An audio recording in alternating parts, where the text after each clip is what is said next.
예, 안녕하세요. 저희가 계속 출애굽기를 공부하고 있는데요. 출애굽기 본문 자체 강의는 끝이 났고요. 이번 시간에는 계속해서 이제 출애굽기에 나온 여러 가지 문제에 관한 추가 설명을 좀 더 하려고 합니다. 먼저 잠깐 기도하겠습니다. 하나님 아버지, 저희 다시 주님의 말씀 앞에 나왔습니다. 주님의 말씀을 통해 저희들이 성장해 나아갈 수 있도록 도와주시고, 또 머리로만 아는 것이 아니라 정말 주님 안에서 예수 그리스도를 통해서 또 승리하는 믿음을 가질 수 있도록 도와주시기 원합니다. 예수님의 이름으로 기도드렸습니다. 아멘. 예, 이스라엘 백성은 하나님의 말씀을 믿고 출애굽기 12장에서 이집트를 탈출했습니다. 그들은 하나님께서 말씀하신 대로 어린 양의 피를 자신들에게 적용했습니다. 믿었다는 거죠. 신약 성경은 백성을 위해 죽임당한 어린 양은 십자가 위에 달려서 온 세상 모든 사람들의 죄값을 갚아주신 예수 그리스도의 모형이었다고 분명하게 말씀하고 있습니다. 요한복음 1장 29절이죠. 다음날 요한이 예수님께서 자기에게 오시는 것을 보고 이르되 세상 죄를 제거하시는 하나님의 어린 양을 보라. 예수님의 십자가 대속에 관한 말씀인 이 일들이 이루어진 것은 그의 뼈가 하나도 꺾이지 아니하리라 한 성경 기록을 성취하려 함이더라. 이 말씀은 유월절 어린 양에 관해서 하신 이 출애굽기 12장 46절 말씀의 성취입니다. 이렇게 되어 있었죠. 한 집에서 그것을 먹되 너는 그 고기를 조금이라도 집 밖으로 가지고 나가지 말고 너는 그것에 뼈를 꺾지 말지니라. 이 출애굽기 12장 46절의 말씀은 요한복음 19장 36절에서 성취가 된 것입니다. 예, 성경은 분명하게 예수님께서 전에 죽임을 당한 어린 양이라고 말씀합니다. 계시록 5장 6절이죠. 또 내가 보니 보라, 왕자와 내 짐승의 한가운데와 장로들의 한가운데에 전에 죽임을 당한 것 같은 어린 양께서 서 계시더라. 그분께 7뿔과 7눈이 있었는데 이것들은 온 땅 안으로 보내어진 하나님의 7영이라. 고린도 전서에서는 보다 직접적으로 그리스도께서 우리의 유월절 어린 양이 되신다고 증언합니다. 5장 7절이죠. 그러므로 너희는 누룩 없는 자들인즉 새 덩어리가 되기 위하여 묵은 누룩을 제거하라. 우리의 유월절 어린 양 곧 그리스도께서 우리를 위하여 희생물이 되셨느니라. 예, 성경은 우리가 어린 양이신 예수 그리스도의 피로 구원받았다고 분명하게 말씀하고 있어요. 베드로전서 1장 19절이죠. 오직 흠도 없고 점도 없는 어린 양의 피 같은 그리스도의 보배로운 피로 된 것이니라. 우리 구속이 그렇다는 거죠. 구약 성경에 유월절이라는 말은 9개의 책에서 49번 나옵니다. 하나님의 어린 양의 죽음으로 인해 모든 사람의 죄에 대한 합당한 값이 치러진 거죠. 하나님께서는 12장에서 파라오에게 마지막으로 말씀을 하셨고 그 이후에는 이스라엘 백성에게만 말씀하셨습니다. 어린 양의 피를 통한 대속 이후에 모든 것이 바뀌었습니다. 어린 양의 피를 통한 죄값이 치러지기 이전과 치러진 이후는 완전히 다릅니다. 어린 양의 피로 죄값이 치러진 이후에는 모든 것이 새롭게 되었습니다. 하나님께서는 이스라엘 백성이 아직 노예로 사로잡혀 있던 곳에서 그들에게 말씀을 하셨죠. 출애굽기 12장 1절인데요. 주께서 이집트 땅에서 모세와 아론에게 말씀하여 이르시되, 그러니까 주님께서 말씀하신 장소가 왜 중요할까요? 성경에는 주님께서 지정하신 7명절이 나옵니다. 7명절 중에 유일하게 유월절만 이집트 땅에서 첫 번째 명절을 지켰습니다. 왜냐하면 유월절은 이 구원이 필요한 자들을 위한 명절이기 때문이죠. 그래서 유월절과 관련해서는 제단에 관한 규정이 없습니다. 왜냐하면 구원은 다른 섬김 없이 어린 양의 피와 그 피를 믿는 믿음으로만 이루어지기 때문이에요. 제단을 통해서 하나님께 무엇인가를 드리기 전에 먼저 하나님께서 주시는 선물을 받아들여야만 합니다. 이건 굉장히 중요한 진리예요.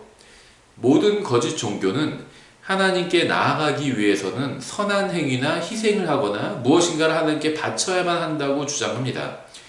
죄인이 먼저 무엇인가 하나님께 바쳐야지만 그 후에 하나님께서 죄인을 구원해 주신다는 겁니다. 하지만 성경은 정반대로 가르칩니다. 하나님께서는 은혜를 베풀어 주셔서 회개하는 죄인을 용서해 주시고 구원해 주시고 의롭다고 해 주십니다. 그런 후에 하나님의 은혜로 구원받은 사람이 주님께 무엇인가를 드리는 겁니다. 구원받기 위해 주님께 드리는 것이 아니라 구원받은 사람이 주님께 감사하는 마음을 표현하기 위해서 무엇인가를 드리는 겁니다. 우리는 희생이나 선행으로 구원을 획득하지 않습니다. 하나님께서 우리를 구원해 주셨기 때문에 우리는 주님께 감사를 드리기 위해서 선한 행위를 하는 것입니다. 6월절 밤에 어린 양의 피를 취해서 집의 양옆 문기둥과 문 상인방에 뿌려야만 했습니다. 왜 주님께서는 문지방에는 피를 뿌리라고 하지 않으셨을까요? 히브리서 10장 29절은 이렇게 말씀하고 있죠. 하물며 하나님의 아들을 발로 밟고 자기를 거룩히 구별한 언약의 피를 거룩하지 아니한 것으로 여기며 은혜의 영께 무례히 행한 자가 당연히 받을 것으로 생각되는 형벌은 얼마나 더 극심하겠느냐 너희는 생각해 보라. 하나님의 아들을 받아들이지 않고 거부하며 발로 밟고 언약의 피를 거룩하지 않은 것으로 여기면 이러한 모든 것을 인도해 주신 성령님께 무례히 행한 것이고요. 그러한 자는 구원받을 수 없습니다. 물론 언제든지 회개하고 주님 앞에 나오면 구원받을 수 있지만 이렇게 예수 그리스도의 피를 거부하고 무시하는 사람은 절대 구원받을 수 없다는 겁니다. 이것이 바로 문지방의 피를 뿌리라는 명령을 주지 않으신 이유예요. 문지방은 제일 아래에 있잖아요. 밟고 가는 거잖아요. 어린 양의 피를 무시하면 안 되기 때문입니다. 발로 밟으면 안 되기 때문이에요. 주님께서는 첫 6월절 밤에 이집트를 두루 돌아다니시면서 문기둥에 어린 양의 피가 뿌려져 있지 않으면 들어가서 심판하셨고 뿌려져 있으면 넘어가셨습니다. 그 밤에 이집트에서 생명과 죽음의 경계는 어린 양의 피를 믿음으로 받아들이느냐 그렇지 않느냐에 달려 있었습니다. 생명과 죽음의 차이는 세상에서 이룬 성공이나 업적에 달려 있지 않습니다. 전능하신 하나님께서는 어린 양의 피를 믿는 믿음이 있는지를 보시고 심판하실 겁니다. 만일 여러분에게 어린 양의 피를 믿는 믿음이 있다면 주님께서는 여러분을 넘어가실 것이고 그렇지 않다면 여러분을 심판하셔서 멸하실 것입니다. 죄의 삭은 언제나 사망이고 하나님의 심판을 피할 수 있는 사람은 아무도 없습니다.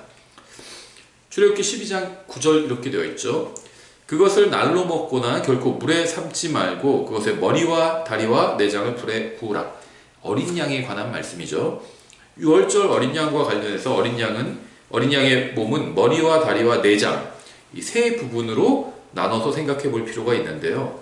먼저 우리가 분명히 하고 넘어가야 할 사실은 예수님께서는 죄를 지은 적이 없다는 사실입니다. 예수님은 죄를 알지 못하셨습니다. 고린도서 5장 21절이죠. 하나님께서 죄를 알지 못한 그분을 우리를 위하여 죄가 되게 하신 것은 우리가 그분 안에서 하나님의 의가 되게 하려 하심이라. 또 예수님은 죄를 짓지도 않으셨습니다. 베드로전서 2장 22절이죠. 그분께서는 죄를 짓지 아니하시고 입에 교활함도 없으시며 또 예수님 안에는 죄가 없었습니다. 요한일서 3장 5절이죠. 그분께서 우리의 죄들을 제거하려고 나타나신 것을 너희가 알거니와 그분 안에는 죄가 없느니라. 무지하신 우리의 희생양이신 예수 그리스도께서는 오직 자신의 피로만 죄인의 혼을 구원하셨습니다. 이스라엘 자손은 자신들의 하나님이 주님이라는 사실을 배워야만 했습니다. 하나님께서는 자신이 그들의 주라는 사실을 이미 충분히 밝히셨습니다. 하나님께서는 그들을 약속의 땅으로 데려가서 그 땅을 상속하게 하실 주님이었죠. 출애굽기 6장 6절부터 8절에 나와 있죠. 그러므로 이스라엘 자손에게 말하기를 나는 주니라. 내가 이집트 사람들의 짐 밑에서 너희를 빼내며 내가 그들의 속박에서 너희를 자유롭게 하고 내가 뻗은 팔과 큰 심판들로 너희를 구속하리라. 내가 너희를 취하여 내게 한 백성으로 삼고 내가 너희에게 하나님이 되리니 내가 이집트 사람들의 짐 밑에서 너희를 빼내는 주 너희 하나님인 줄을 너희가 알리라. 내가 아브라함과 이삭과 야곱에게 주기로 맹세한 땅으로 너희를 데리고 들어가 그 땅을 너희에게 유산으로 주리라. 나는 주니라 하라. 이렇게 말씀하셨죠. 주님께서 그들이 자손들에게 주님을 증언하기를 원하셨어요. 출애굽기 10장 2절이죠. 또 내가 이집트에서 행한 일들과 내가 그들 가운데 행한 나의 표적들을 내가 내 아들과 내 손자들의 귀에 고하게 하려 함이라. 이로써 내가 주인 줄 너희가 알리라 하시니라. 하나님은 심판하시는 주님이십니다. 출애굽기 12장 12절. 내가 이 밤에 이집트 땅을 두루 지나가며 사람이나 짐승을 막론하고 이집트 땅에 처음 난 모든 것을 치고 또 이집트의 모든 신에게 심판을 집행하리라. 나는 주니라. 하나님께서는 모든 것을 아시며 필요를 채워주시는 주님이십니다. 출애굽기 16장 12절이죠. 내가 이스라엘 자손이 불평하는 것을 들었노라. 그들에게 말하여 이르기를 너희는 저녁에는 고기를 먹고 아침에는 빵으로 배부르리니 내가 주 너희 하나님인 줄을 너희가 알리라 하라 하시니라. 하나님은 속박으로부터 구원하신 주님이시기 때문에 다른 신을 섬겨서는 안 됩니다. 출애굽기 20장 2절부터 5절이죠. 나는 너를 이집트 땅 곧 속박의 집에서 데리고 나온 주 내 하나님이니라. 너는 내 앞에 다른 신들을 두지 말라. 너는 너를 위하여 어떤 새긴 형상도 만들지 말고 또 위로 하늘에 있는 것이나 아래로 땅에 있는 것이나 땅 아래 물속에 있는 것에 어떤 모습이든지 만들지 말며 그것들에게 절하지 말고 그것들을 섬기지 말라. 나 곧 주 내 하나님은 질투하는 하나님이니라. 이렇게 말씀하고 있어요. 하나님은 자신이 구원한 사람들 가운데 거하시는 주님입니다. 출애굽기 29장 46절에 있죠. 내가 그들 가운데 거하려고 그들을 이집트 땅에서 데리고 나온 주 그들의 하나님인 줄을 그들이 알리라. 나는 주 그들의 하나님이니라. 하나님은 자신이 구원한 사람들을 거룩히 구별하시는 주님이시기도 합니다. 출애굽기 31장 13절에 있죠. 너는 또 이스라엘 자손에게 말하여 이르기를 너희는 진실로 내 안식일을 지킬지니라. 그것은 너희 대대로 나와 너희 사이에 있을 표적이니. 나와 누구 사이요? 교회 사이가 아니라 하나님과 이스라엘 백성 사이죠. 이것은 내가 너희를 거룩히 구별하는 주인 줄 너희가 알게 하려 함이니라. 이집트인들도 아브라함과 이삭과 야곱의 하나님이야말로 유일하신 주님이라는 사실을 배워야만 했습니다. 하나님은 자신의 백성을 구출하시는 주님이십니다. 출애굽기 7장 5절이죠. 내가 내 손을 이집트 위에 내밀어 이스라엘 자손을 그들 가운데서 데리고 나올 때 내가 주인 줄을 이집트 사람들이 알리라 하시니. 하나님은 말씀을 거부하는 자들을 심판하시는 주님입니다. 출애굽기 7장 17절이죠. 주께서 이같이 말씀하시되 내가 이 일로 인하여 내가 주인 줄을 알리라 하시나이다. 보소서 내가 내 손에 막대기로 강에 있는 물들을 치면 그것들이 피로 변하며. 하나님은 멀리 계신 분이 아니라 땅의 한가운데 계신 주님이십니다. 출애굽기 8장 22절이죠. 그날에 내가 내 백성이 거하는 고센 땅을 분리시켜 거기에는 파리떼가 없게 하리니 이것은 내가 땅의 한가운데 있는 주인 줄을 내가 알게 하려 함이라. 하나님은 모든 신들을 심판하시는 주님입니다. 출애굽기 12장 12절이죠. 나는 이 밤에 이집트 땅을 두루 지나가며 사람이나 짐승을 막론하고 이집트 땅에 처음 난 모든 것을 치고 또 이집트의 모든 신에게 심판을 집행하리라. 나는 주니라.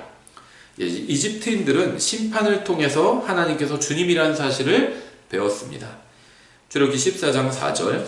내가 파라오의 마음을 강팍하게 할 터인즉 그가 그들의 뒤를 따르리니 내가 파라오와 그의 온 군대로 인하여 영예를 얻고 내가 주인 줄을 이집트 사람들이 알게 하리라 하심에 그들이 그대로 행하니라. 이집트의 군대를 심판하심으로 이집트인들은 하나님께서 주님이라는 사실을 배웠습니다. 출애굽기 14장 18절이죠. 내가 파라오와 그의 병거들과 기병들로 인하여 영예를 얻을 때에 이집트 사람들이 내가 주인 줄을 알리라 하시니라. 여러분도 하나님께서 유일하신 주님이란 사실을 알고 있으신가요? 오직 한 분 하나님만 계시고 오직 한 분 주님만 계시다는 사실을 이해하시겠습니까? 오직 하나님만이 모든 것의 주님이시고 알파와 오메가시고 시작과 끝마침이라는 사실을 알고 계신가요? 하나님만이 죄인이 필요로 하는 모든 것이 되신다는 사실을 알고 계시나요? 주님은 죄인에게 필요한 모든 것이 되시는 동시에 성도에게 필요한 모든 것도 되십니다. 어떠한 종교도 하나님께서 주실 수 있는 것을 줄 수 없습니다. 모든 사람의 필요를 완벽하게 채워주실 수 있는 분은 하나님 한 분밖에 없습니다. 이제 만나와 메추라기 얘기를 좀 하려고 하는데요. 하나님께서는 광야에서 이스라엘 백성을 매일 만나로 먹이셨습니다. 6일째에는 2배로 주님께서 그들이 안식일을 범하지 않게 주셨죠. 만나가 처음으로 내리기 전날 밤에 하나님께서는 그들이 고기를 먹게 될 것이라고 약속하셨습니다. 주님께서는 메추라기를 주셔서 그들이 고기를 먹게 하셨는데, 이 메추라기는 작은 새죠. 주님께서 메추라기가 진영 전체를 덮을 만큼 많이 주셨습니다. 주님께서는 하늘에서 빵을 내려주신 것처럼 메추라기 떼를 몰아주셨죠. 이스라엘 진영으로. 만나가 영적 양식을 상징한다면 이 메추라기 고기는 육신적인 양식을 상징합니다. 메추라기 고기를 주신 것은 모든 사람에게 주는 일종의 경고일 수도 있습니다. 주님께서는 우리가 마음으로 원하는 것이 무엇인지 정확하게 아십니다. 그 욕망이 육신적인 것이라면 그 안에는 복이 전혀 없습니다. 그들의 육체의 욕망에 부합하는 음식을 주셔서 그들이 고기를 먹게 하신 것은 하늘에서 주시는 음식과 육체의 욕망으로 인해서 주시는 음식의 차이를 알게 하기 위함이었어요. 인간의 혼은 육신의 욕망을 채우는 것으로는 결코 만족을 얻을 수 없습니다. 인간의 혼은 오직 하늘에서 내려오는 참된 빵으로만 만족을 얻을 수 있습니다. 이 둘 사이에는 엄청난 간극이 존재합니다. 메추라기는 만나보다 매력적인 식재료였습니다. 메추라기는 만나보다 요리하기 위해서는 더 많은 수고가 들어가는 식재료였습니다.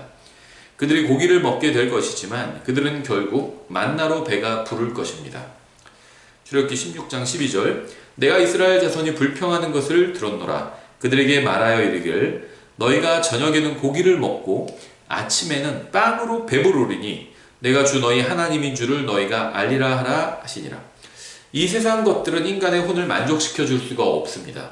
오직 하나님께로부터 오는 것만이 사람의 혼을 만족시켜 줄 수가 있습니다.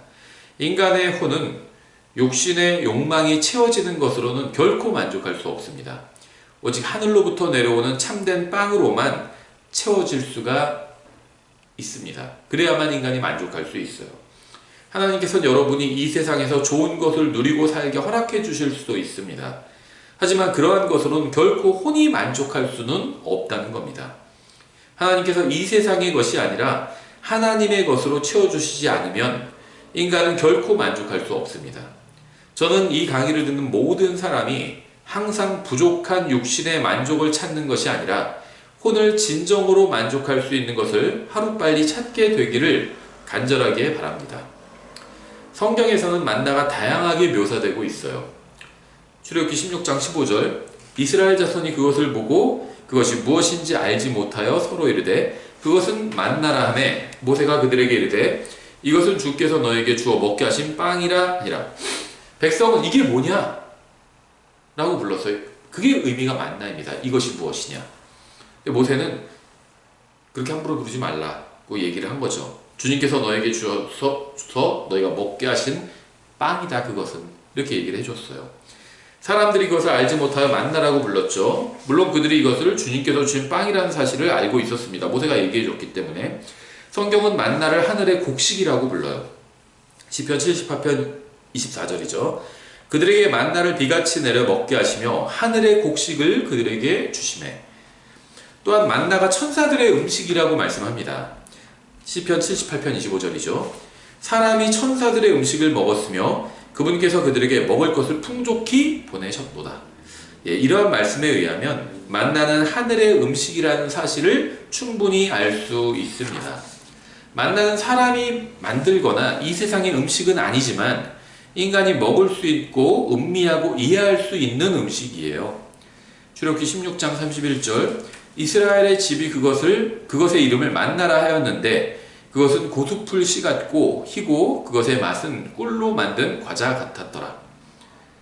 만나는 고수풀 씨 같고 그것의 색깔은 마치 델리움 색깔 같았더라. 민수기 11장 7절이죠. 그러니까 하나님께서는 사람이 매일 먹을 수 있는 만나를 주셨는데요. 이것을 통해서 우리는 주님의 은혜와 친절하심을 볼 수 있다는 겁니다. 예, 이제 모세의 부르짖음에 대해서 좀 생각해 보려고 하는데요. 출애굽기 17장에는 이 물에 대한 백성의 불만이 기록되어 있죠. 출애굽기에서 모세는 여러 번에 걸쳐서 하나님께 부르짖었습니다. 8장에서는 개구리들로 인해서 부르짖었고요. 14장과 15장에서는 홍해로 인해서 부르짖었고요. 15장에서는 마라에 쓴 물로 인해서 부르짖었습니다. 민수기 12장에서는 미리암의 나병을 고쳐달라고 주님께 부르짖었죠. 출애굽기 17장에서 이스라엘 백성은 목마르다는 이유로 모세를 돌로 치려고 했습니다. 주님께서는 모세의 기도에 응답해 주셨는데 여기에도 하나님의 은혜가 넘쳐났죠. 출애굽기 17장 5절부터 6절에 주께서 모세에게 이르시되 백성 앞을 지나고 이스라엘의 장로들을 데리고 가라. 내가 강을 칠 때 쓰던 내 막대기를 내 손에 잡고 가라. 보라, 내가 거기서 호렙에 있는 반석 위에서 내 앞에 서리니 너는 그 반석을 치라. 그 반석에서 물이 나오리니 백성이 마시리라 하시매 모세가 이스라엘의 장로들 눈앞에서 그대로 행하니라. 주님께서는 최악의 상황에서도 모세가 백성을 인도하게 하셨습니다. 모세로 인해 불평하던 백성은 이제 모세로 인해 복을 누리게 된 것이죠. 예, 이제 하나님의 백성의 오랜 원수인 이 아말렉에 대해서 생각해 보려고 하는데요. 출애굽기 17장에는 이 아말렉이 이스라엘과 전투를 하려고 나오는 장면이 나오죠. 출애굽기 17장 8절 그때 아말렉이 와서 르비딤에서 이스라엘과 싸우니라. 이 르비딤은 이스라엘 백성이 반석에서 나오는 물을 통해서 기적적으로 목마름을 해소하는 복을 누렸던 곳입니다. 하나님께서는 바로 그곳에서 원수와 싸우게 하신 겁니다. 하나님의 백성이 영적인 풍요를 누릴 때 마귀는 기회를 놓치지 않고 공격해 온다는 사실을 잊어서는 안 되겠죠. 아말렉은 에서의 후손입니다. 창세기 36장 12절에 나와 있죠. 에서의 아들 엘리바스의 첩 딥나가 엘리바스에게 아말렉을 낳으니라. 이들은 에서의 아내 아다의 아들들이더라. 발람이 예언한 대로 아말렉은 민족들 중에 첫째였다고 할 정도로 큰 민족이 되었습니다. 민수기 24장 20절이죠.